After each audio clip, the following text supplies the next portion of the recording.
Let's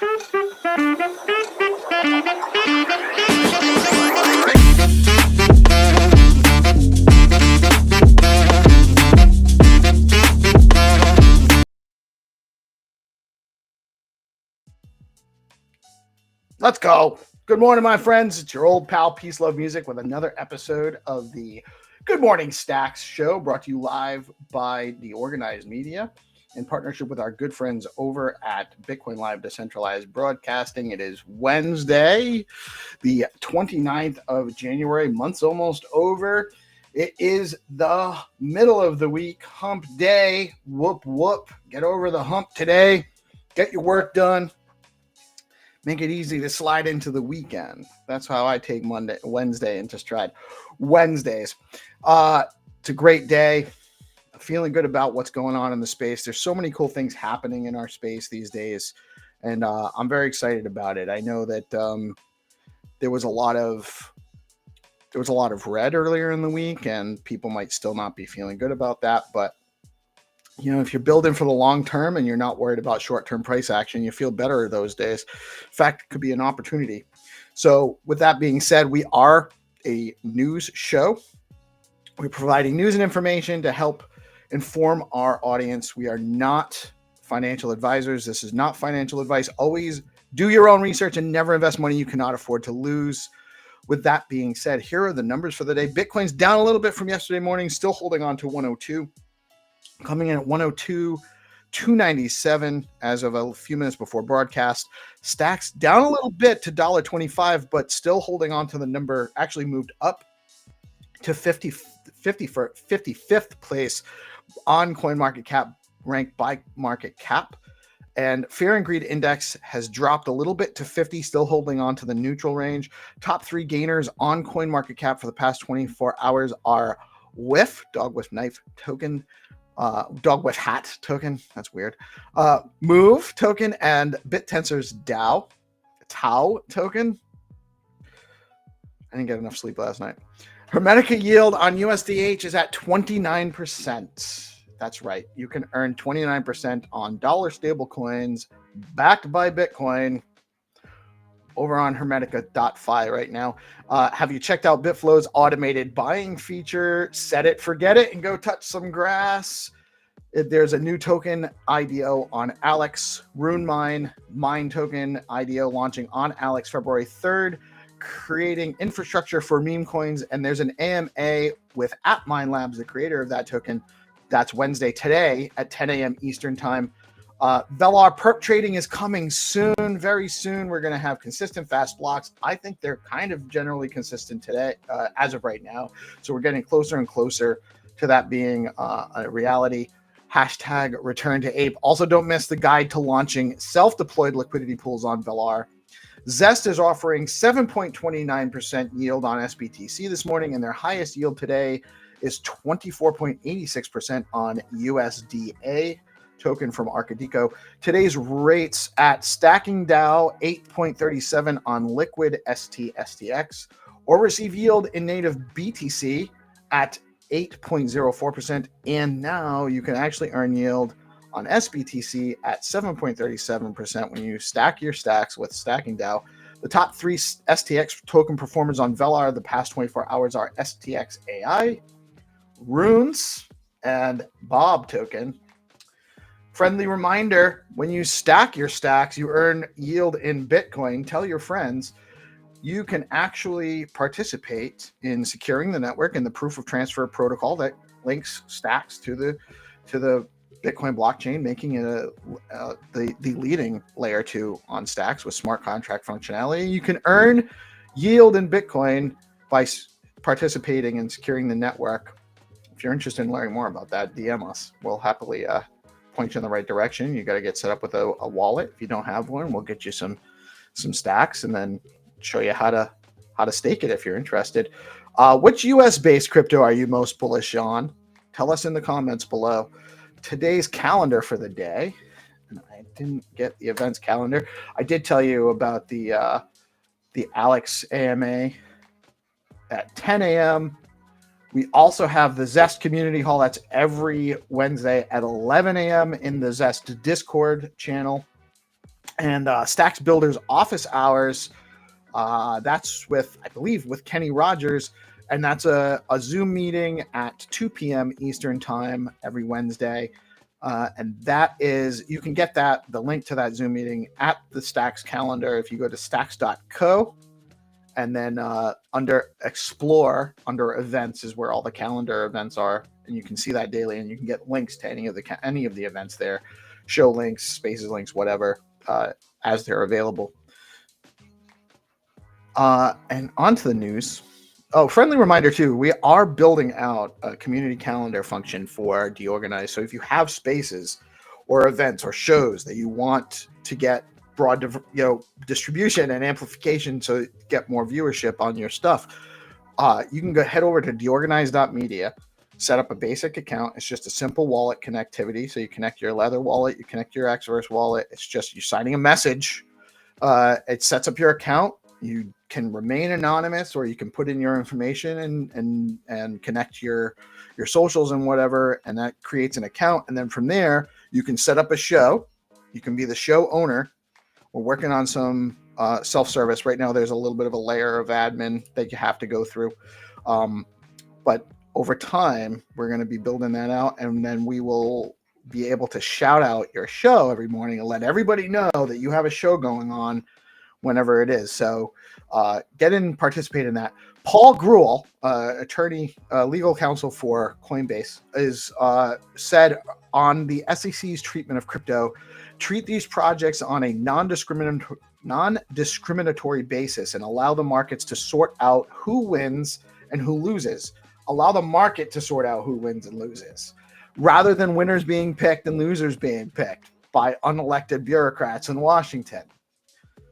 It's a novel idea. By the way, just to free markets are actually deflationary by nature. Let that sink in. Coinbase adds Chris LaCivita, co-campaign manager for Trump, and former New York Fed President William Dudley to its global advisory board. World Liberty Financial multi-sig wallet invests another 10 million USDT to buy 200 million World Liberty Financial tokens from Trump's World Liberty Finance, bringing its 3-day total to $20 million USDT for 400 million WLFI. Don't love that ticker. It's a little bit of a tongue twister. Hong Kong's SFC grants the first, that's kind of like their SEC, securities, and I forget what it stands for, but it's a securities regulator, grants the first crypto trading licenses of 2025 to Panther Trade and YAX, bringing the total to 7 since mid-2024. AI-powered romance scams are the latest crypto fraud threat. Scammers use deepfakes and chatbots to manipulate victims emotionally and financially.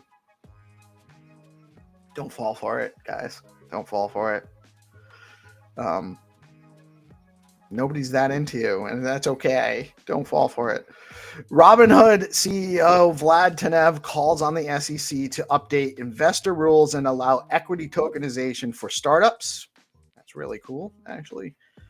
Vlad, come on, I know you watch the show. We need stacks on Robinhood. I'd actually put way more cash into Robinhood if I could buy some stacks there. For sure. Czech National Bank governor plans to propose allocating up to 5% of the country's 146 billion euro reserves into Bitcoin. That's 5% is like $7 billion dollars worth of Bitcoin. That's a significant purchase for just one national bank. MetaPlanet aims to purchase 21,000 BTC by 2026. Crypto.com will delist USDT and 9 other tokens in Europe on January 31st, with users given until March 31st to convert assets under MiCA rules. I didn't know that the Europeans were cracking down on USDT. I wonder why. They probably have a dollar stable or a stable token that they're looking at that they prefer, I would imagine. Kentucky State Representative TJ Roberts says he will be filing a Bitcoin strategic reserve bill next week. I promised to fight to make, saying, quote, I promised to fight to make Kentucky the crypto capital of the world, he adds. That's a lofty goal. Nothing against Kentucky, but I think that that's a long shot that Kentucky would be the crypto capital of the world. But every state and every municipality should actually be acquiring Bitcoin, in my non-financial advisor opinion. Do you have a .btc name? You can get one now over at bns.one. They've announced a number of platform enhancements for user interface, listing marketplace enhancements, and more. Head on over to bns.one and get your own .btc, .stx, or other BNS digital IDs now. If there are going to be more use cases for that down the line, it's building. But your time to get them is running, to get the ones that you want, the names that you're interested in having, is running out. So get over to bns.one and get yourself some .btc names. Cheap, cost you a couple stacks.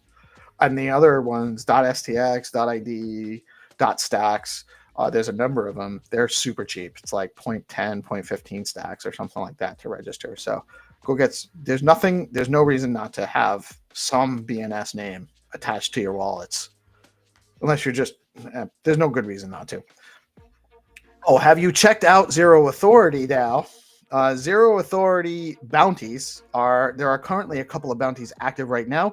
You can head on over to zeroauthority.xyz, go to bounties, follow the directions to participate and possibly earn some STX and or SBTC.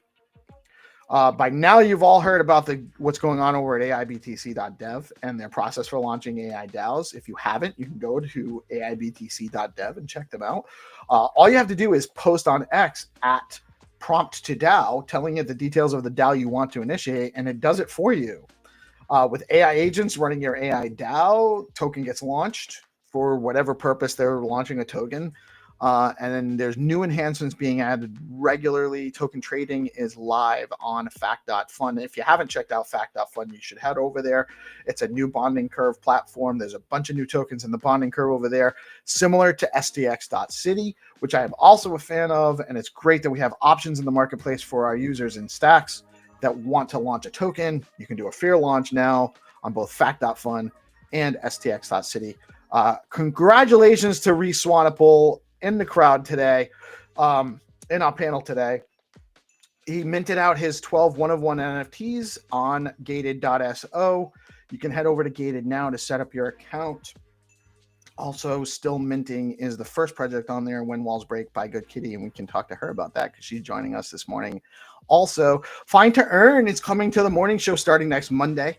Now you can have a chance to play and win daily. We still have our game scheduled for Thursday, the long form game, but we're going to start doing games regularly at the tail end of the morning show starting next week. And you'll have an opportunity to Find to Earn daily. So tune in Monday through Friday towards the end of the show, probably looking around like 9:30, 9:45.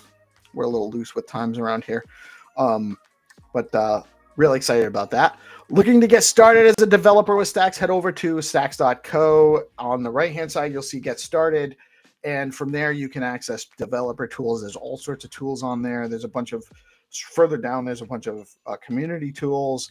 You can learn the basics, build a full app, and there's even some ways to get paid to build over at stacks.co. Check them out. Are you interested in helping builders and devs? We have a new community QA tester group.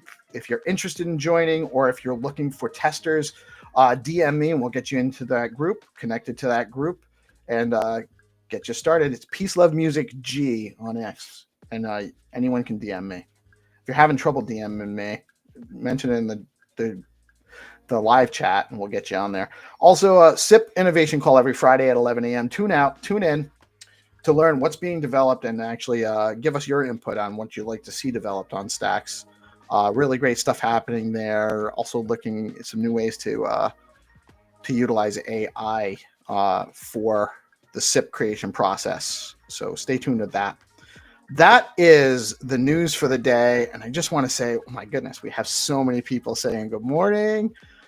We got Coins. What's up? Coins is a newer face in the space. Gary, good morning, my brother. How are you today? We got to get Gary up on here. more often. He's been on a number of panels with us. Good morning, GP. I know you're in the wings here. Good morning, Jamie. What's up, my brother? Love seeing all of this chatter. Nobody famous. Good morning. Good morning, Ishan. Good morning. Good morning. Good morning. Wow, we got so many people. I'm going to bring on our friends to say good morning to and we can chat about what's going on in the space. I got GPSC. Good morning. Good morning. Good morning, good kitty. Morning. Melanie, I should say. Still, good morning, Reece, babyface Reece. And we got Bucket Hat Crew in the house. Good morning, sir. How are you? Can you hear me? Good morning. I'm doing good. How about you? Awesome. Looking forward to talking to you. We have never really chatted. We chatted in DMs and probably a little bit in spaces and stuff, but really excited to have you today. Yeah, excited to be here. I always watch, some of the morning shows. It's really interesting what you guys discuss. We try. It's partly is because I'm a little bit ADD. So if the conversation gets boring, it's okay because I just skip to the next thing anyway. I can't help myself. So it keeps everybody on their toes that way. I was thinking while you were talking that if I had a dinner party, you would be one of the top people on my list to invite. I find it so interesting, and you are such a conversationalist. I really want to know and love the way you speak and the way you and you know so much about everything, and it's also interesting. So thank you. I think it's because of the couple of concussions I had when I was a kid. It just keeps me. I just can't help but I can't stop thinking. Is really what it's kind of hard sometimes. Yeah. But I have a similar type of reasoning. As you can see, the scar over here, it was much bigger when I was a kid, but I ran straight head first into a wall when I was like 6 or 7 years old, and I always tell people that's where the creativity came. That's where the genius came. It must be because I jumped out a window. We had a 2-story house. Well, I actually fell, and we went. I was 2, and we went to like a shopping mall, and somebody was outside cleaning a window. On those things that like are on a building that they're outside. And I was like, oh my God, that looks like so much fun. So I climbed out the window. Obviously not a good idea when you're 2. And I fell, boom, down. So I think falling on your head or out a window or whatever, that's the secret, man. It might be. I fell at a roller skating party when I was 3 and cracked my head on the hard floor and got a concussion. And then I actually also have a small scar here. You can see it kind of have this permanent lump too. You can't. It's like I got the worst shaped head for video, but I my 13th birthday, we were over at my dad's house, my brother and a friend of mine, and we had found his golf clubs, and we were hitting golf balls over the fence in the yard. And I was, just playing, kids doing stupid things. And I was walking behind my brother when he was taking his turn, and my friend goes, "Go!" And so my brother swung, and I caught the follow through from his golf club right in my forehead. So it was a bad day for me. I thought I was going to die. That is, you lucky that you're still like actually walking around and making sense. Jesus, that is like hectic. Yeah, and it's like, but it's like my son is super creative, and he's had his forehead cut open here and here. He's been in for stitches twice. I'm telling you, we've just figured out. Starting to see a pattern. So head trauma leads to creativity, potentially. Look, this is not medical advice. People, yeah. not go and hit someone to hit you with a golf stick. This is untested, non-medical advice. Wow, we really got on Bucket this. Hat We just said figured he's it out, guys. working on his camera. Solid. Yeah, it'd be cool. Oh, he's gonna wow. All right, so we might have a Bucket Hat crew docs today. Is that what's happening right now? That's cool. Yeah, I was dropped on my head whenever I was really little, so I feel like I'm in this superpower group with you guys now too. We got mad creative. It's cool. Oh, that's a good Gary laugh. says things are starting to make sense now. Well, Gary, did you Yep. also fall Gary's pretty creative. I wonder if he's gotten some head trauma too. He says that things are starting to make sense now. Either we are like, Either we're not as smart and creative as we think we are. or he. Tell us the truth, Gary. Did you hit your head? I'm interested in. I'd love to know more about Bucket Hat Crew. So are you still there, man? Yes, I'm still here. Yeah, you don't have. And listen, you don't feel obligated to go on camera. We can do. There's a lot of guests that we have that aren't doxxed and aren't interested in doxing, and that's okay. We're not trying to pressure anybody into doxing. I will tell you though, the three people on stage with me were not doxxed until they started doing shows with me, or at least had been not so recently doxxed. So it does tend to go that way the more you come on our shows. So just be careful if you're not interested in doxing. It's all right. My team members, they know who I am and everything. So What? So tell us about what's the background of Bucket Hat Crew? Where'd you start, and what's your vision? well, I would say I started in about 2021. When I started, I was looking more towards the Ethereum and Polygon chain to launch our NFT collections. But for Ethereum, I quickly realized that the gas fees was too high to launch anything on there during that time.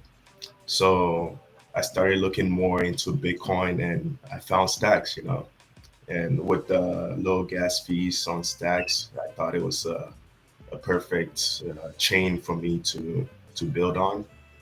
So that's kind of how I got started on Stacks, and ever since then, I've been engaging more with the community and building more stuff.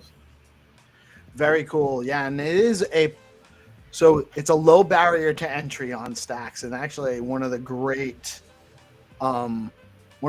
things about it is that it doesn't cost a lot to get in and participate and start building. It takes time.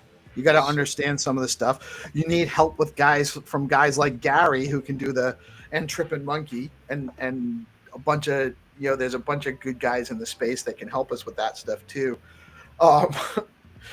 Buy a new car with all those sales.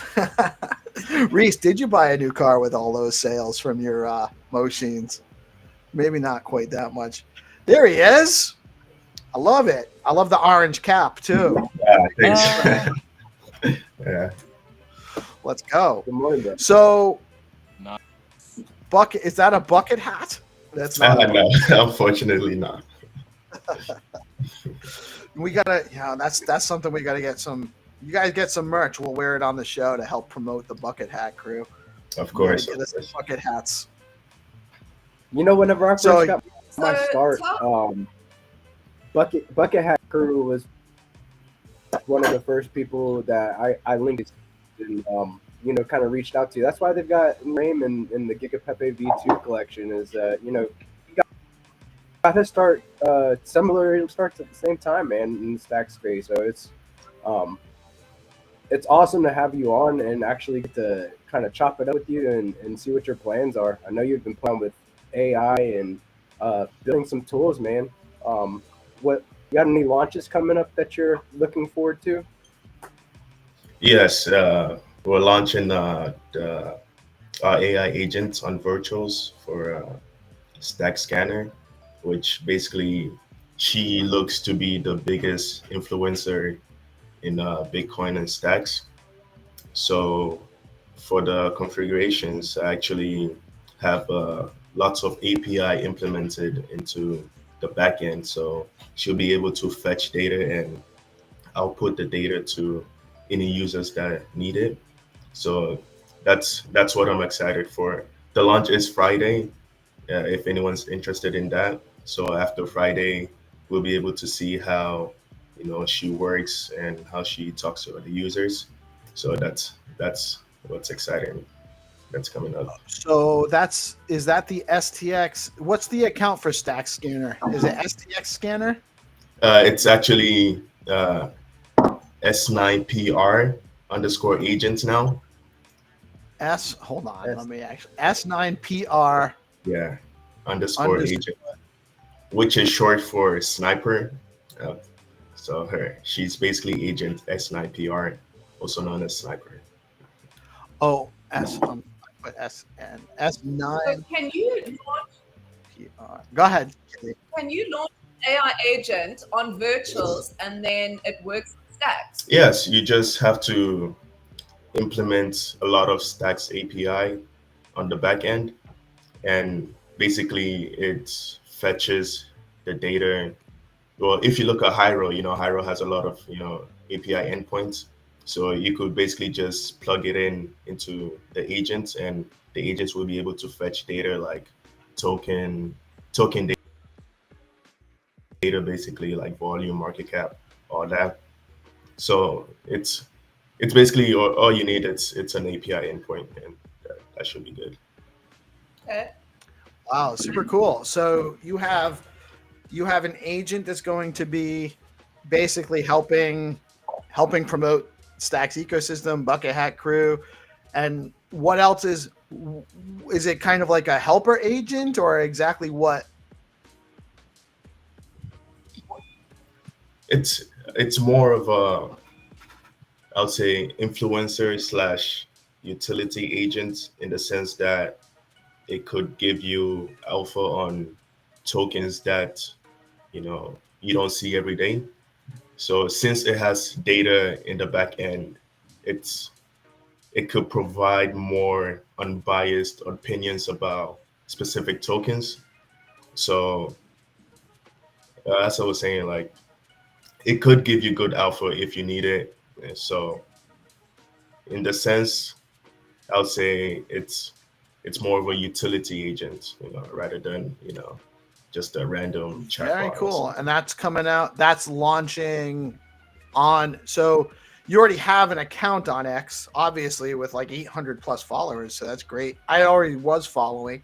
So you must be doing something to get some people's attention, because I followed you.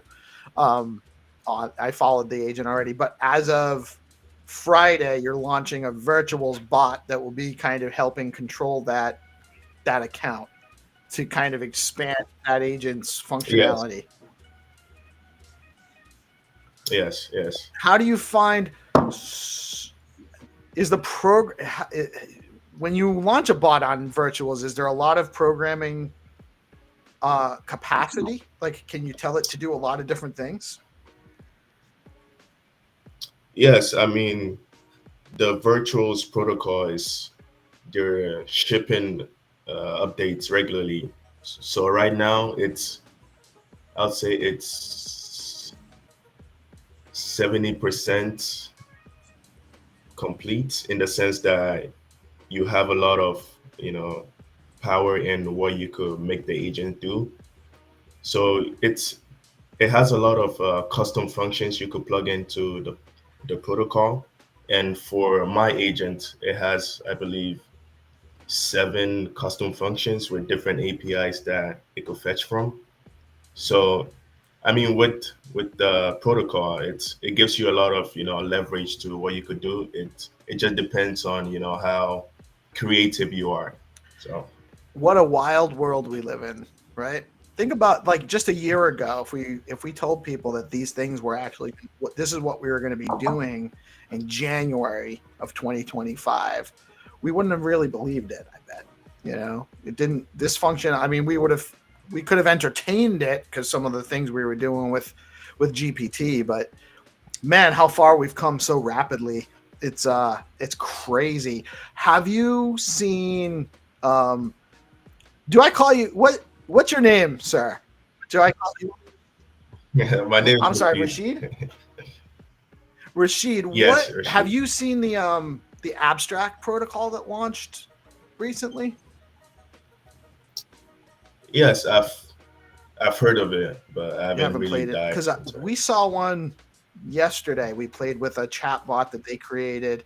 Now it's just a bot on a website that Legend of Stacks Legends, my good friend Jack Binswitch created, actually one based on Salma Hayek. And we chatted with her yesterday, and she was very, very engaging, and it was very, very fast. Yeah, you had to go to the website to engage. She's not. I don't think she can be put in charge of an X account yet or whatnot. But man, it's just crazy the tools that are available. It's nuts these days, man. Crazy. Yes, I actually watched the stream with the You Salma, watched that? Yeah, you and saw you that. guys were like, So it was like yeah, I wasn't even that. I had no idea what to expect. I hadn't played with it at all before the show, so it was all just it was all authentic and live, And I think Michael will be joining us soon too. Is he actually here? No, that was actually that was just five of us right now. I'd love to hear what he has, some takes he has on what you're doing, and see what he would suggest, because he's been working in that realm too a little bit. So sometimes though, he's like yesterday when he came on, he had actually he had been up all night, so I won't be surprised if he actually doesn't make it today. He's probably slumbering. But so you saw the show yesterday, so you know a little bit of what's going on over there. What was your opinion on how that was functioning with the questions and responses and all of that? I mean, it's pretty amazing, right?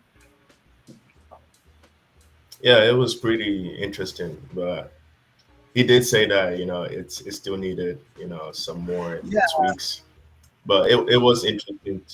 Yeah, it was interesting to see how you guys interacted with it without like giving it any predictive questions. So I thought it was Yeah, it was just a conversation. Yeah, it and was you can very, very you just straight conversational. up push the talk.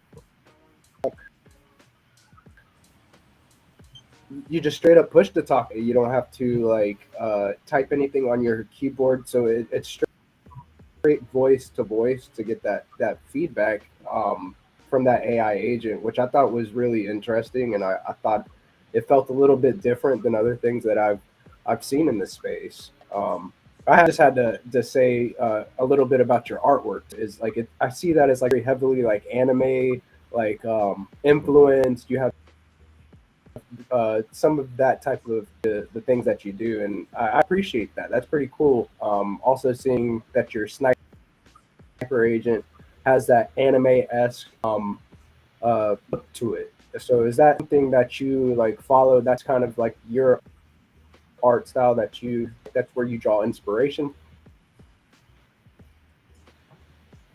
Yes. I've been watching anime since I was a little kid, so I really like the artwork specifically of anime characters. For Stack Scanner, I guess the sniper agent now. The picture is actually from another anime that I've watched, which the character is actually a sniper. So I thought it would be cool to add the profile picture. Cool. Yeah, it's It's funny cool, you were dude. saying just now Seeing that like that, sorry. no, go ahead, I Kitty. think GP's on a slow. Am I on a delay again? Am I delaying? You're not delayed. GP has you. Sometimes he gets a little bit behind on the audio, so he's not always hearing us right away. No, it's just so weird. You saying about, if you'd said to us a year ago, this is what we would be doing. But if I look at some of my friends, they're not even using ChatGPT yet. And they are so far behind that it's bizarre. I actually get afraid for them. I get afraid for them that they don't have Bitcoin, that they're not using AI. And I'm thinking to myself, what's going to happen to like this, like, probably 80% of the population in like 2 years' time when, we literally, I think it's just going to be such a weird shock to them because even if I tell people like some of the weird stuff that's going on where we're getting these AI agents and you can, they like, don't even believe me that it's true. They think I'm deranged and I follow a deranged cult. But that in itself should be like a wake-up call. The fact that we're not living in the future. Like in our minds we might, but right now reality is not living in the future. That's just how far behind they are. And that huge gap is only going to grow wider as they build these walls of, no, I'm not going to try and experiment. No, I'm not going to try and learn about this. I'm just going to lock myself off from it.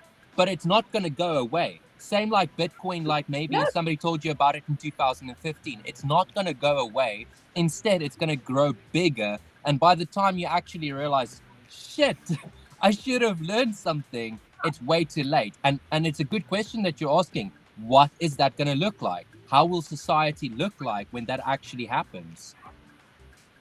Well, that's what worries me because I look at like my son, right? He's 13. So he just thinks paper money is the funniest thing he's ever heard of. And like, why do you even have it? It's like the weirdest thing to him because you can just roll it up in a ball and throw it away. So he already sees, and the only money he's got saved is crypto. And I said to him, we've been talking about AI for a while, and he uses it with coding because he builds games. And I said to him the other day, look, we've got to go on this journey with AI together, right? Because it's either going to control you or you're going to control it. And if you don't know how to talk to it, then who are you? You're going to be talking to somebody else's group of knowledge. So I don't know. I feel like I want to, same like we were talking the other day about investing in DeFi. Like you're going to have all these bots doing the job for you, but you can talk to it better. Right? So it's about learning a language with a new kind of being. It's same like in the old days, you'd have to learn to type. I don't know. I think what we're going to see evolve is that the AI is going to be adapted to make it easier to use to gain adoption. It's going to get us just like Web3 wallets are going to start abstracting away, and you're not going to have to worry about seed phrases, or you're not going to have to worry about RPCs and putting in the thing and all of that stuff. That won't be necessary because in order to get adoption, they have to make it easy. They have to make it easy for people to use. I do realize that there's a concern for people being left behind. So what we need to make sure is that the good people, the well-minded people that are interested in expanding things to benefit everybody, to build things out so that they can benefit everybody. We need to make sure that we're doing what we can to make sure that the things that are being developed are inclusive and not exclusive. That's really, I think, because I'm not looking to become an overlord of a bunch of other people because I know how to use the AI and they don't. That's not the world I want to see exist. So we need to get as many people out there as possible that do have those skills, and then we also need to make sure that we're influencing the development so that the AI is catered towards being as accessible as possible. I think that's why I love Stacks so much, because I feel like everybody that I meet, or 99.9% of the people, have these beautiful intentions. They kind of like Bitcoiners, and I think it's the same as what Rashid was saying. He was kind of looking at Bitcoin and then came to Stacks because that was where he could do what he wanted to do. So you've got all these people who kind of have these Bitcoin intentions, because it's, and then they find Stacks, and then, so you know what I mean? They're not coming with, it feels to me like each blockchain has its own kind of mind, of the collective people that are on it. So if you think of a blockchain, you can almost describe it as if it's like a person. To me, that's how I think of them. They've each got a personality that lives and breathes with the people that I kind of meet when I'm there, because I've been around to a lot of them. I don't know, and I love Stacks. I feel like it's got a good heart. Yes, and actually, so Hamish, we all know Hamish from the D Grants platform, and he did a bunch of stuff with DAOs, and he's actually now I don't want to miss. He ran for office and won, so he's down in Australia, and he's some kind of councilman or something. I'm not sure exactly what the role is. So, but he was saying, number one, that we need to get decentralized internet to make these things broader, which I understand GP's issue might be more equipment based than signal based, but we do need decentralized broadband connectivity that will help with censorship resistance. And Nobody Famous pointed out that we do have such a thing called Helium Network. Actually, there is a distributed, and you can earn by many years ago, I actually tried to get one of their devices, and they were just sold out, and I lost track of it, so I wasn't paying attention. If I had, though, I would have made a ton of money mining helium because it did do well. But more of those things are important. We do need, and Hamish says he got involved in politics and tech in order to bring everyone along with him, not to control people, and that's part of it. It's why we're here, and that is actually, to reiterate what Kitty said, that's a lot of why I've stuck with the Stacks community, because there's a lot of that mentality here. I was actually having this conversation with Jamie in the dog pool, where we are all subjective beings. We're all finite beings. We have our own, we're trapped within our own subjectivity. So you can't really do anything selflessly per se, but you can recognize that you don't want to be alone in the world. You want to engage with others. And so what does the world look like where you can engage with who you want to, and they can engage with you if they choose? And we have consent-based free market exchange versus what we have now, which is we do not have a free market system, no matter what anybody wants to tell you. The problem with our world is not capitalism, which is free market exchange essentially, or private ownership. It's a veneer of capitalism with top-down control mechanisms that basically isolate people from being able to participate without barriers to entry in markets, which causes massive inflation. Free markets actually generate deflation, because as competition it streamlines processes, it makes production more efficient, then the cost to produce goes down, and more competition comes in. If they can build it better and more cheaply, then they're going to do that. The market will adjust. And so over time, we should actually see the cost of producing things go down over and over again. But we don't have a monetary policy that follows that. It's actually an extractive monetary policy, predatory in every way. And I think that some of the things we're building here, just Bitcoin and beyond, if you will, are going to actually help us build out the rails to create a more inclusive economic structure for everybody to participate in. And so, like, I cannot say this enough. Bitcoin is a Trojan horse, and it's working effectively as it should. And we're still seeing the outwork of that. I know everyone here knows it. I know everyone believes it. I know even everyone in the audience believes it. But it's just worthy to keep on saying it, that Bitcoin Say it every is a day. Trojan horse. Doing its thing. It's true. Aren't we the ones that are inside the Trojan horse? That's right. We're the lucky ones. I'm actually reminded of the scene from Monty Python where they build a what was it, a large, it wasn't a, well, I forget what they built. It wasn't a horse. It wasn't a badger. That was the second suggestion. But then they all forgot to get inside of it. So they were anyway. Great movie. The Monty Python and the Holy Grail. Check it out if you haven't seen it. It'll make you laugh, or it might. It depends. It's not. I have never gotten. There's a wooden rabbit. My husband. There was a rabbit. What was that other one? It was a wooden rabbit. Marathon and hey? Oh, wooden rabbit. That type of comedy speaks to me.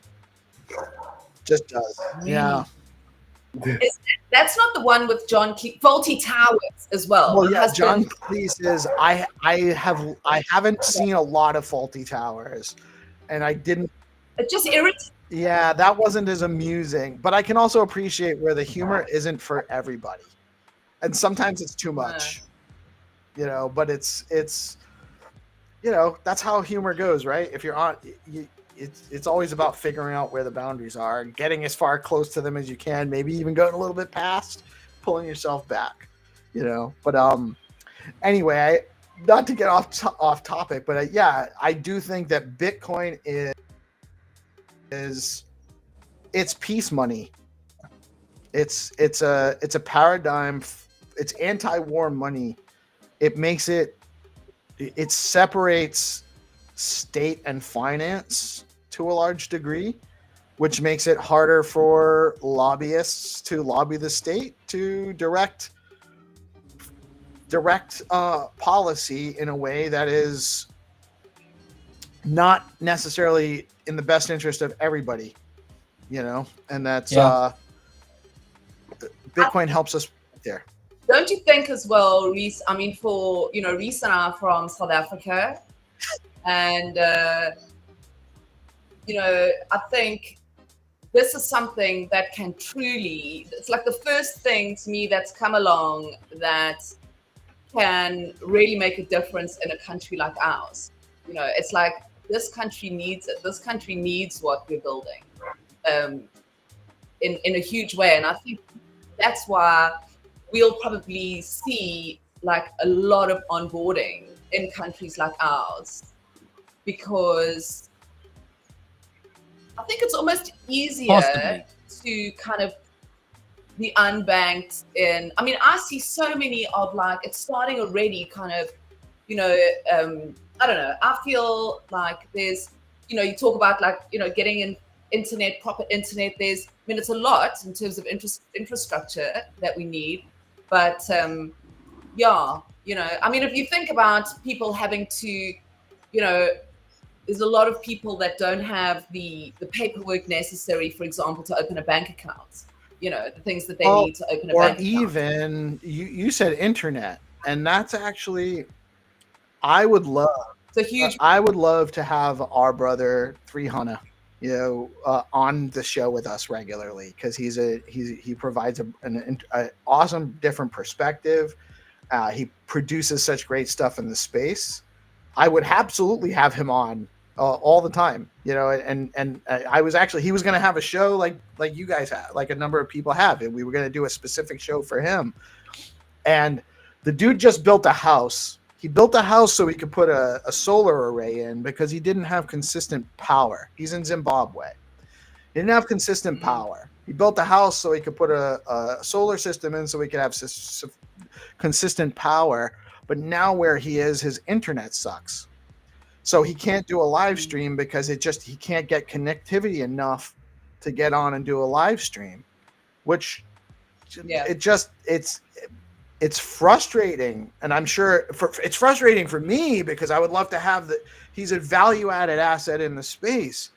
And so we need to be able to, that's an issue too. We need to be able to get broader distribution of broadband access to everybody. You know, that's actually something we need. I think, you know, we've just, Starlink is kind of setting up here. So I think that's probably going to make a difference because we have, I mean, that is like a huge problem, not only in Zimbabwe, you know, it's right. It's a lot of, Mel? Yeah. Is Starlink legal now in South Africa? I know it only recently got legalized in Zim, but as far as I know, I didn't know it's legal yet here. Otherwise, I'd be on that like yesterday. Yeah, I don't think it's legal yet. I haven't seen anything, but we saw some sort of here where we are. There's some, there's one of our friends is involved in that kind of stuff. And he had something to do with building like the software for MTN, you know, back in the day. That's one of our big cell phone providers. And yeah, it's coming. It's definitely coming. Yeah, it's honestly so fucking messed up in the first place that Elon, you know, born in South Africa, creates Starlink, wants to sell it to South Africa, wants South Africans to have it. The government's just like, nah, that's not gonna happen. So it's so messed up, honestly, and I think it's just bad moves all around. Yeah, I think to add on to that, it gives it's freedom. You know, it represents freedom. Yeah. And I think in countries that have had, you know, a huge majority of their population kind of under their control and access to certain things under their kind of terms, when you open up and you give people free internet, we already can see what that happens. When you open up these channels of communication, that gives you education. You know, that kind of, you looking at like, you know, the breaking down of the sort of government schooling system, because you opening up education, you looking at, you know, banks basically fucking out because, you know, people who are unbanked are not going to give a shit about the banks who treated them, you know, they're just going to be like, okay, hey, and that's already happening in our kind of, you know, what we call townships, right? You already seeing huge, you know, we sort of video clips and stuff, people going around where they are, you know, using those apps phone to phone. It is living its dream here in South Africa, Bitcoin. You know what I mean? You seeing these peer-to-peer transactions going on because they don't have access to bank accounts. You know, imagine all the kiosks in South Africa. Sorry guys, I know we're like completely like making a whole theme of this now on this side, but imagine like all the kiosks in South Africa, all the SMEs like working from peer to peer, just completely bypassing that whole system. It would be groundbreaking for a lot of these small companies. It is. Do you know listen, about... I know the guys building it. My friend who did the MTN thing. So our biggest wallet here in South Africa is Luna. And so the guy who was partnership with the whole Luna thing, he is hooking up with the guy, because we can also buy our groceries at our biggest grocery store with Bitcoin. So the guy who developed that QR code thing and the guy who was part of the team on Luna, I shouldn't probably be saying this like on camera, but anyway, they are busy building with my friend that product, that exact thing where people can basically, and you can use it not only peer-to-peer, but you can use it to get groceries.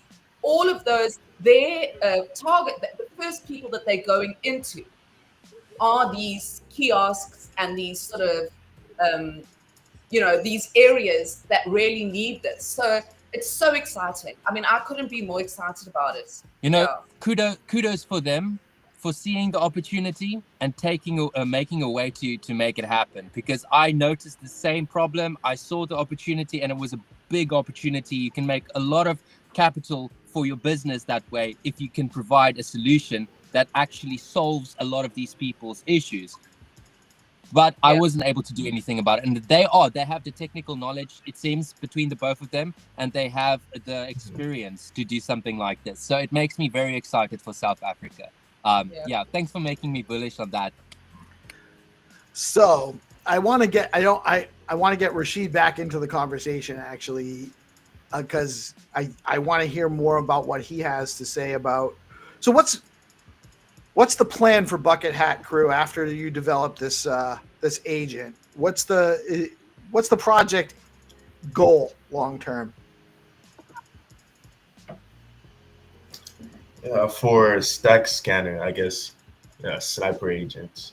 The goal is to basically, onboard other people from other chains to stacks, and the way by doing it is by having an agent that is actually quality for the crypto community to see, and then when they look at the agents and they see that it's more adhere towards tax, they would have this sort of interest, to the stacks community. So that's actually for the sniper agents. After the launch, I actually have, another idea with an AI agent on AI BTC, which I saw they launched, a few weeks back. So with that agent, it'll be more of a trading agent that I could play around with, given the sense that I want to be able to give that agent funds and then have that agent trade multiple stacks tokens. And with that profit that it makes, it'll be interesting to have it use that profit to buy back into our token, let's say half the profits buy back into the token and then use the other half to continue trading and make more profits. I think that's the next interesting idea that I plan to develop after I this like launch. it. I like it. I like the It's focus on interesting. onboarding users, and maybe I would recommend maybe also making the bot focus on like entry level education. You know how to set up a wallet and how to fund a wallet and how to how to mint an NFT or go to whatever. Like I would actually try to train it on encouraging people to do some specific basic stuff that gets them used to using the wallet, used to using the platform. Yes, I mean with the agent, you could also uh, add clarity documentations and other stacks documentations, so it has you know more knowledge on the stacks ecosystem, and it could better inform others what stacks is about. Yeah, I love it. I love it. And to the overall conversation, what I see that where I see things going is that we're kind of, in order to grow, you have to transcend the things that are blocking you, but you also have to include them in the future development of things. So we're finding that Bitcoin in the third world, where people are unbanked, is banking the unbanked. It's also transcending the need for banks, because banks have failed in banking these people. So because they're transcending the need for banks, we're always going to have banks, right? We're not going to eliminate private banking, but we're transcending the need for it we're transcending it without actually opposing banks. And that's how the same thing with governance. With schools, for instance, there are now many more opportunities because we have such tremendous access to information, tremendous access to communicate new information and direct communications. We are transcending the need for government controlled education. And that doesn't mean that all government controlled education will be eliminated. That's not the goal. The goal is to just provide more opportunity wherever we can. And as we provide more opportunity wherever we can, we transcend the siloing of opportunity and make that unnecessary. Yes, So, to add on to what you guys were discussing before with Kitty, I'm actually from Ghana, and with the crypto and Bitcoin situation and the unbanked, it's actually, more so that, citizens from my country are actually using Bitcoin, given the sense that, the government could close your accounts anytime and there's nothing you could do about it. You can't sue them, you can't riot, you can't do anything. So what we see now is more people, more specifically the younger generations, are using Bitcoin to transact and basically do not have bank accounts to which the government can close anytime. So that's one aspect that is growing in my country, and I think it's really interesting to see Bitcoin actually work.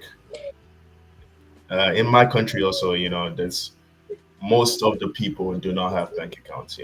It's a very few, selective that have accounts. So I think Bitcoin gives them, sort of I'll say their own bank account to which they can access. Yeah, anytime. and I want to add something on that. Sorry. This is where Stacks plays another critical role. Bitcoin is the mother chain, and we'll always acknowledge that. But a lot of people in African countries can't even afford something like $0.6 for the transaction fee. So with Stacks offering such low transaction fees, it really makes it pragmatic to have that being used as a peer-to-peer currency instead of Bitcoin, which is still on Bitcoin itself, right? Obviously. So I can definitely foresee a world with widespread adoption of Stacks, where that would play a critical role in building the economies of a lot of these countries, like South Africa, like Ghana, like Zimbabwe. Yes, that is true. Most people do not have, $6 to spend on transactions fee. Yeah, which I thought was interesting, that Stacks has a huge Nigerian, base and does not have a huge, Ghanaian base.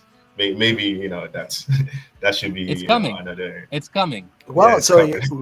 we're That's why you. we're just going to reach out to the foundation, Yeah. and you can start the Stacks Ghana chapter. Just like Sam who Yeah, Stacks I would Nigeria love and to see a Freddie who world said where hi. there is- Go ahead, Reece. No, I just want to say I can't wait for a future where there is a Stacks X, where X is every single country. That's it. Or even, we start having network states instead of actual physical states. Yes, I know you're against the boundary lines. Well, network states become physical states. They can. So ultimately, I mean, I've I interviewed Grace and Electra, who have been doing who did the first cohort of the network school with Balaji. So I read before I interviewed them. I read The Network States, his book, and I just absolutely fell in love with that idea that you can. Gary, network states are already happening. Well, Stacks is almost, if you look at us, we are, as well as saying earlier, we've all come together. We are very similar people. We have good intentions. Stacks is almost like Gary said, unofficially, like a network state. We have a currency, we have all these people, we have a wallet. Now all we need is to find a piece of a whole bunch of distressed properties and all just go live there. Well, it doesn't even have to. So I've been interested in this topic since before it was actually technologically viable, before Bitcoin. The idea of interacting in a governance model that is consent-based. Because right now it's not a consent-based system. It's a top-down. It's instigated by at the barrel of a gun. It's a violent system. The evolution of democracy. I mean, it's just kind of how our human. We're just ready to evolve, though. We are ready to evolve to a consent-based model where you can opt in and opt out to whatever network you're joining, and that is how we're going to transcend government. You're always going to have a local government that oversees what's happening locally, geographically speaking. But I don't think we need to keep consolidating power from the top down, a centralized, where you expand the geography and then you create this powerful entity that can dictate terms to people, and then is also a centralization point for those that are looking to extract power and control things, because now you have this control mechanism top down that can be usurped from the people. So the one way you can actually prevent it from being usurped is by having the ability to opt out. If you can opt out of the system, that means that the system is forced to appeal to as many people as possible to get them to opt in to joining, so that those resources go towards whatever the paradigm. So it's actually a more functional democratic process by having the option of opting out and joining something else, not just opting out because I don't feel like participating because all those Republicans and Democrats are assholes, which a lot of them are. And I'm not saying they all are, but I'm just saying if you see it that way, you have no option otherwise right now. We cannot have a peaceful society until we establish a peaceful means for organizing society. Right now we have a violent system. So I do see the rails being built both within Bitcoin and stacks. Not that there's a political bent towards it, but the technological developments are going to give us the capacity to have opt-in, opt-out systems, and that's what the network state really represents. I think as well, as we move kind of into the future, because with the network state, it's cloud first, land second. And I think more and more as we move into the future, the youth are not, the physical world is going to become less and less important. Not that it isn't going to be important, but there's going to be a big importance on this virtual, digital, because time is going to spend almost like half in each of them. So the feeling to me is that I should be able, and I think that's going to be the feeling of the kids of the future. It's like, yes, this is where I live, but I also want to live in a place that is like my digital world, where people are kind, so yeah, I love the idea, and we see it here a lot where we live. We live sort of, it's not rural, but it's like an hour outside the city.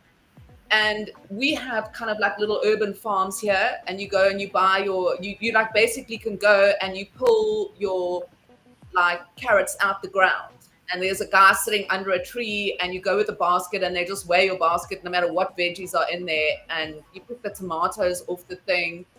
And we kind of have locked out hugely. I mean, we know like the butcher who puts the meat in the thing.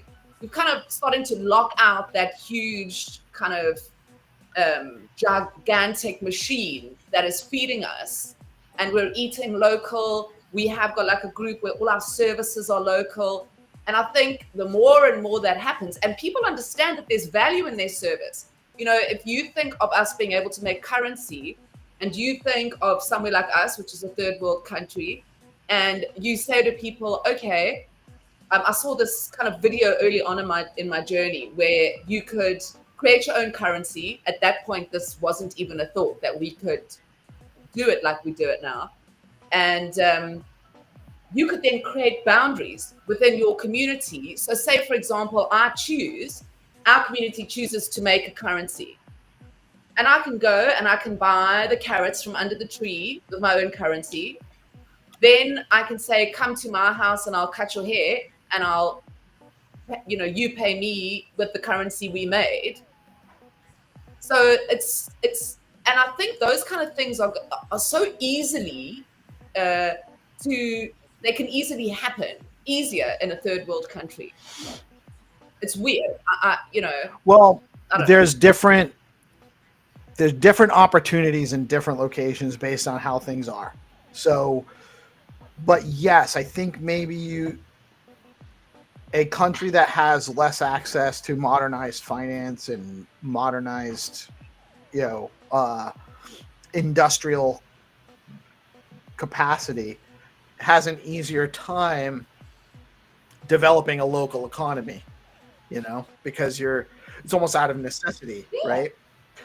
But I do think that I'm very encouraged by where things are going. And we have a lot of work to do. I know this has been one of the greatest side chats too. There's a lot of awesome conversation happening in the live chat, that there's just been so much great conversation going on here with everybody too, that I haven't been able to kind of get the cross integration, but some of the stuff that Gary and nobody and Hamish and Jamie, like there's been some really great stuff going on in the conversation. DeFi Dictator. So nobody says bartering was the original system of things, and it will still be important in the future, I believe. Yes, bartering is important, but the advent of a medium of exchange so that you can dial in value that you're exchanging. So you don't have to trade a horse for 2 chickens, because that's all the person that needs the horse has. And while you really need some eggs and all you have is a horse to trade, it makes exchange a lot more. It increases the volatility of exchange, because if you really only have 2 chickens, you need the horse, but the guy with the horse doesn't want to sell you the horse for the 2 chickens, you're out of luck. So you can't really, we need money to exchange things, right? Barter's fine. There's nothing wrong with that, but it's hard to get balanced exchange bartering.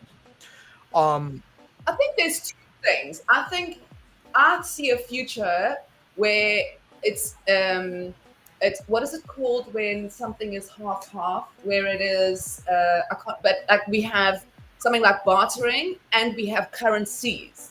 So we live in such a sort of one track society at the moment. It's like all governments are like, we're the government, you've got a passport, you can't cross the border, this is where you can buy your food from. We live in this very, this is the kind of schooling we've got. The shit, I mean, if you think about it, everything has changed, everything except the way we teach our children. It is so messed up that it like boggles my mind that these kids are still being taught practically the same things. My son comes home and I look at his books and I'm like, are you actually joking? So it really irritates me. It's like such a thing. But I see a future where it's you kind of have bartering if that's what you choose, and you have a currency and that currency has value. Like I said, if we decide here in the valley where we live that we're going to use a certain currency, and we realize in our heads that we can actually do that, we don't have to follow the government's currency. If we make a currency and we all swap services, because we all got a talent, we all can do something here. Some dude can like do all our accounting. It's just got our services. So it's almost like I see you've got like government currency, and that pays for your kind of services. The And then fundamental basis of the US dollar, fundamental basis of fiat currency is that it's an established means of paying your taxes. That's what gives it value, because when it's not backed by anything, the US dollar is actually backed by oil. essentially the petrodollar that was created in the 70s, which was a scheme to establish dollar hegemony and cement the dollar as the world standard, the world de facto world exchange currency. So it's a lot more complicated than that. Even where nobody says that the value in a barter exchange comes from the people deciding to do the exchange, and that's true. All value is subjective, in my opinion, and I'll be happy to have that debate another time. We have too much. We don't have a lot of time left today, but it's a lot more complicated than that because there's supply and demand, and who else has a horse, or who else has some chickens that they want to trade for their horse, and maybe they have more chickens and all of that stuff. Like, there's a lot more involved. It's not just the two parties that are in the exchange. And I say that as I broker real estate deals. I'm not a broker, licensed broker. I have a broker that I work under. I'm a licensed realtor. But I do handle and facilitate the exchange of real estate brokerage. And, yes, it's for money, but there's all sorts of terms involved in the exchange. It's not just the dollar value. It could be the length of time, or the financing situation, or what kind of inspections you're going to have versus what somebody else is offering. So there's a number of variables involved that, if the terms, you have to show the value. Are you going to trade a horse for just 2 chickens? Probably not. You'll keep the horse and wait, unless you just desperately need some eggs, and that's the only way you're going to get them. So it's complicated, is all I'm saying. We have something really interesting here in South Africa, where you have, it's got a name which I can't think of right now, Stokvel, okay? And what happens is each month, somebody will, and I must say, I'm agreeing. I'm also looking at the comments, and Nobody Famous, I totally agree with everything you're saying. You are spot on.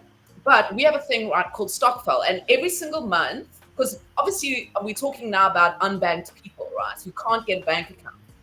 So what they do to get savings and to save up large sums of money, each month they'll get a big group of people. So say 20 people will be involved. And each month, you'll each give 1,000 rand, say, with $100 to one of the people in the group. So that person then gets this, $2,000 on that month, and then that goes around in this group. So each person gets an opportunity to have a large sum of money, in which that they can buy, for example, put a deposit down on a car or whatever it is. So the thing, and I think that's why I'm looking at what Nobody Famous is saying and agreeing, because there are so many different ways and imaginative ways to look at currency, and you specifically see them in third world countries where you don't have these options, and where you do have exchanges. You see, people will kind of do your hair, and then you will go and they will. So the value is in the necessity of the thing almost, and it's small things. So yes, you're not going to buy a house with it, but you're certainly going to. This lady will be able to make sew dresses, and this lady will cook meals. So for example, you'll have people who, one of them will cut up veggies, okay? And then somebody else on their time will actually cook the meal, and then it's kind of swapped around or shared meals. So there's very interesting and innovative ways to create ways of exchange, Sure, but it's easier when people have access to currency. There are things you cannot barter for. That's my. Yeah, but that's not all bartering is animals, and I understand how bartering works. That's the word I'm looking for, hybrid. So the future is hybrid. The future is allows us, we're very, like I said, we go on one track now. If you want something, you need cash. And we're programmed to think that that is the right way to live. But it isn't the right way to live. You know, you shouldn't have to have $1 to get food. That is where we've all got it so wrong. You could have something else. Part of it is, though, like back, I'm talking about in where I live, you know, so a couple generations ago, a lot more people did grow some of their own food, even if it was a small amount. They weren't farmers necessarily, but they had a garden or they had some livestock. It's just part of their regular activity, and we've kind of abstracted that away in our society. There's a lot, you know, there's actually less and less because the farmland became more valuable as places for people to live as supply and demand dynamics changed. But it's, yes, I agree that the current paradigm is that you need to earn money in order to be able to buy the things you need to survive, and that's not necessarily, it doesn't have to be just that either. But I don't think we're going to eliminate currency. No, I agree. It's a hybrid. It's going to be, you're going to have, you know, like if you look at it now with the kids, you know, my son spends Robux, and Robux have a real value. You know, V-Bucks have a real, you know, you can get an entire outfit if you've got enough V-Bucks. And I mean, as a gamer, you know, I play Fortnite, and I know I want to look cool, you know, and the only way I can get that is by exchanging my fiat, which is useless in Robux. You can get nothing with it. You know, you need to have your Robux. And so, you know, if you're looking at, for them, the way they think is like, in his life, he wouldn't have, like, you know, he wouldn't ever want to go into a bank. You know, that's archaic to go and like draw out cash or go to a machine. He's never in his life, and he's got Bitcoin. You know, and so to him, Bitcoin and V-Bucks are the way to go. And those are two completely separate kind of currencies. One is digital, one is real, you know. So I just think it's going to be way more fluid in the future. And if you want to swap a horse for 2 chickens, I can go ahead and swap your horse for 2 chickens, but you can't have my house. You can't have my house, but I'll take your horse. You bring up an interesting point about V-Bucks and value, because I have 2 teenage kids, and I've graduated several out of the house that also contributed. They're not as into Roblox, but we definitely have had some Fortnite gaming and V-Bucks, and my 16-year-old son, that's like his full-time job outside of school is playing games. And, you know, I never see him. He's in his room playing games all the time. And now he has his own debit card, so he doesn't even need to come see me when he wants to buy stuff because he has his own money. And, you know, the majority of his money gets spent on skins. And it just doesn't, the value in it drives me nuts. I'm like, why does it? Because it doesn't add even anything to the gameplay. Like the skin, the gun skin doesn't make the gun more valuable. Yeah, of course I have. I don't have time to do that anymore, but game, I look like a bunny. Okay, I play a better game when I'm running around dressed in a pink bunny suit with like a fluffy white hat. Okay, so makes a difference to my gameplay. I just don't see the value in, but that's me. That's my subjective value proposition versus his. He gets something out of it. There's no long-term value in it. You can't do anything with them. You can't sell them. You can't do it. He uses them for a little while, then he's dissatisfied and wants another skin, and that's fine. But it's But that's where NFTs come in, Peace. That is why, as a gamer and as a mother of a gamer, and I support gaming and tech, and we're sitting coding on AI with him until all hours of the night. this is where NFTs are like an absolute game changer, because suddenly you get designers creating designer gear for your skins, and then you get the clothes become vintage, and those are NFTs that you own and you can sell.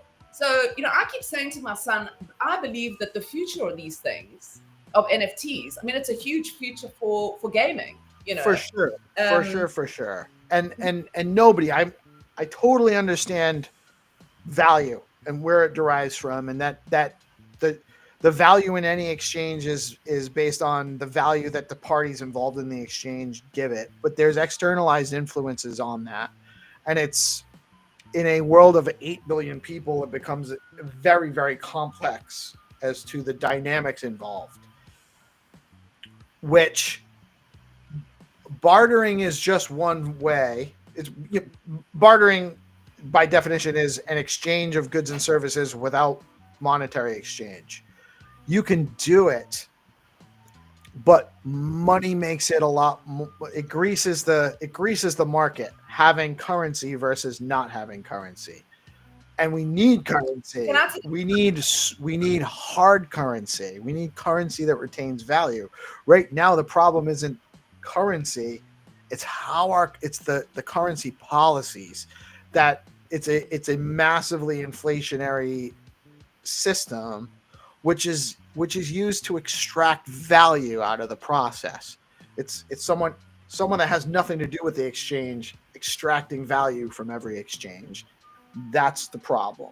It's the money supply and how it's managed. It's also the minute you give, I was talking to somebody about this the other day, about the value that we assign to money and how we give it value and how you earn it. I don't think those parameters have been clearly defined yet. That's another whole conversation. But I just wanted to also mention, I've got a friend. She's my closest friend, and she is a Wiccan, and she does therapies. She does all sorts of things, but she doesn't accept any money in exchange. So she is living this kind of preach that we are very interested in building out, where she says that if you come for a treatment with her, we will take like a meal, or like she'll bring me meals. Like some days she'll have cooked too much food. We live just near each other, and she'll ping me and she'll say, "Listen, there's extra dinner. Would you like?" And then my husband drives up and fetches it, and then I'll make a fruit salad 2 days later, and we'll do a hike together, and I'll drop it off at her house. And if we go for a treatment, I'll take like a generally food, so it will be like a blueberry bush, or because we plant a lot of our own food. So we are kind of trying out these new ways of being together.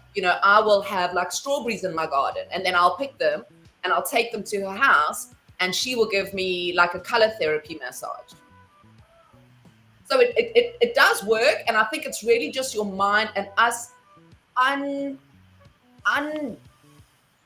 getting up but anyway, we should have like a 6-hour show on this. I get too worn out after those. We've done a few of them. I end up starting to drink on them and stuff. It gets to be, I do love these though. I love these conversations. I love that we're getting more people involved on a regular basis. Rashid, thank you so much for joining us today. I really appreciate you coming out. I can't wait to see more of what you got coming out from Bucket Hat Crew. Reece, if you're still listening, thank you for tuning in, my brother. Kitty, I love that you're a regular on the Wednesday morning show now. Is it Reece is coming on your show tomorrow? That's at noon? Yeah, tomorrow. I've actually been like weighing up whether I should cancel it or not, because my husband's doing a show at like a massive arena, and the show starts 45 minutes into my show, and but I've got to be there 2 hours before my show because he's got sound check and then dinner and all the shit that goes on. So I can go backstage and I can do it, but I don't know what kind of racket there's going to be, and if I can find a quiet space in the backstage. I know there's lots of different floors and different backstages, so I actually need to speak to Reece and see whether it's possible. So yes, for now, tomorrow 12 p.m. ET, Reece and I. Right, and subject to change depending on Kitty's availability, but I have faith that she'll sort it out and probably do the show. But if not, no worries. If not, no worries, and we'll see you again next week. Rashid, any last words? Anything else we should know about Bucket Hat Crew? Where should people go to check you out? Is the X space? You guys have a Discord or a Telegram? Yes, actually on my page, I have a link tree with all the links, added on there. So if anyone is interested and wants to check it out, they should definitely, click the link and should follow, the Sniper Agent to right to on, see right on. the And launch. that's at Bucket Hat Crew on X. And then they can get the link to your link tree and go check out all your stuff. Go do it. Check out our friend. And really excited about the launch of your bot. Maybe when you have that up and running, you'll have to come back and demonstrate it for us sometime on a show. I'd love to have you back. Yes, of course. Thank you, Mel, for coming on. GP, you got any last words for us today? Yeah, guys, let's just have let's keep high frequency vibes in the room, keep love in the room, keep our head down, and keep chipping away. We're moving the space in the right direction, and we're doing good work. So yeah, big shout out to all the builders in the space, all the artists, and everyone doing onboarding for Stacks and the broader Bitcoin ecosystem. Right on, right on. I do want to let Jimmy Firecracker know that no, cereal is not soup. But thanks for the question. Thank you all for tuning in today. I am PeaceLoveMusic. We are DeOrganized Media, coming at you live on BitcoinLive Decentralized, broadcasting every Monday through Friday at 8:30 a.m. Run until about 10 o'clock or so. And thank you all for tuning in. Thank you, Nobody and Gary and all of our good friends in the group chat, DeFi Dictator, Freddie. We had Jamie and Reece and all. I love how much engagement we're getting. I love that you guys are participating in this space. And that's really what it's all about, is getting us all together. So thank you guys for tuning in. I am PeaceLoveMusic. Y'all have a blessed rest of your day, and we'll be back at it tomorrow morning. Peace out.